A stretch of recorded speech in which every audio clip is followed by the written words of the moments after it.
حیدرآباد کی جس گنجان آبادی کے تاریخی جگہ گول بلڈنگ سے گزر رہے ہیں وہاں ایک سرسبز باغ اور پارک بھی تھا۔ اس جگہ کا نام بھی اس تاریخی اپنی منفرد ڈیزائن سے بنی گول بلڈنگ کی عمارت کی وجہ سے رکھا گیا تھا۔ گول بلڈنگ عمارت کسی عجوبے سے کم نہیں ہے۔ عمارت حیدرآباد میونسپل کارپوریشن کی ملکیت ہے جسے قومی ورثے میں شامل کیا گیا ہے۔ اس جگہ پارٹیشن سے پہلے ایک بہت بڑا پارک بھی لوگ ابھی تک یاد کرتے ہیں۔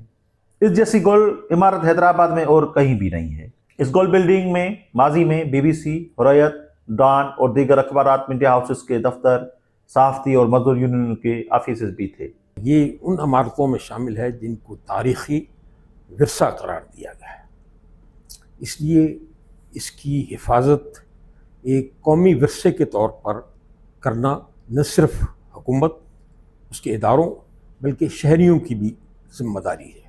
یہ وہ تاریخی عمارت ہے جس میں بہت سے صحافتی اداروں اور نیوز ایجنسیز کے دفاتر رہے ہیں، وکلا کے دفاتر یہاں ہیں، اب بھی موجود ہیں، اور یہاں لیبر لیڈرز، معروف لیبر لیڈرز جو ہیں وہ یہاں عشروں سے جو ہے وہ خدمات انجام دے رہے ہیں۔ اس عمارت کا افتتاح 1964 میں محمد خان جونیجو نے کیا تھا۔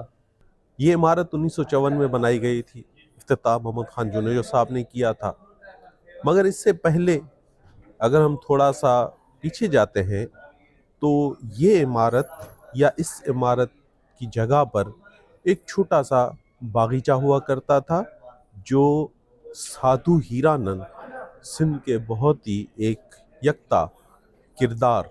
پارٹیشن کے بعد بہت سارے جگہ ہیں جو ٹرسٹ میں شمار ہوتی تھی، پھر وہ مختلف وقتوں میں اس پہ قبضے ہوئے، کچھ لوگوں نے انہیں اپنے نام کرانا چاہا، مگر یہ باغیچہ جو تھا وہ کسی کے نام نہ ہو سکا، اور بالآخر حیدرآباد میونسپلٹی نے اسے گول بلڈنگ کے نام سے سلامت رکھا۔ کبھی پارک ہوتا تھا، آج تاریخی گول بلڈنگ ہے یہ، اور لوگ راستہ بھول جاتے ہیں تو اس کا ایڈریس دیتے ہیں تو اپنی منزل پہ پہنچ جاتے ہیں۔ اگر کہیں سے بھی پاکستان سے آتے ہیں تو اس کا ایڈریس دیتے ہیں، اپنی منزل پہ پہنچ جاتے ہیں۔ اب ضلعی حکومت اس عمارت کی رینوویشن کے لیے بھی کوشاں ہے جس سے اس عمارت کی رونق اور بھی بڑھے گی۔ اس کو پرزرو کرنے کے لیے میئر صاحب نے ایک انیشیٹو لیا تھا، ایک NGO ہے انڈومنٹ فنڈ کے نام سے، جن کا کام یہ ہوتا ہے کہ جو تاریخی عمارتیں ہوتی ہیں، ہیریٹیج کا حصہ ہوتی ہیں، ان کو اسی پوزیشن میں رینوویٹ کیا جاتا ہے۔ اس میں ہماری 2-4 بار کرسپونڈنس بھی ہوئی ہے ان سے، جس میں ہماری سرکولر بلڈنگ ہے، اور ٹاور، جو آپ نے ٹاور مارکیٹ ایک مشہور حیدرآباد کی پلیس ہے، وہ ہے۔ 1-2 اور عمارتیں ہیں جو کہ ہمارے ڈومین میں تو ڈائریکٹلی نہیں آتی، کلچر ڈپارٹمنٹ کے ڈومین میں ہم نے ایک کوشش کی ہے کہ دونوں کے بیچ میں کوارڈینیشن کر کے ان کو جو ہے وہ دوبارہ سے ریسٹور کیا جائے۔ تو انشاءاللہ بہت جلد آپ ٹاور مارکیٹ کو بھی اور گولڈ بلڈنگ کو بھی اس کی اصل حالت میں ریسٹور ہوتے ہوئے دیکھیں گے۔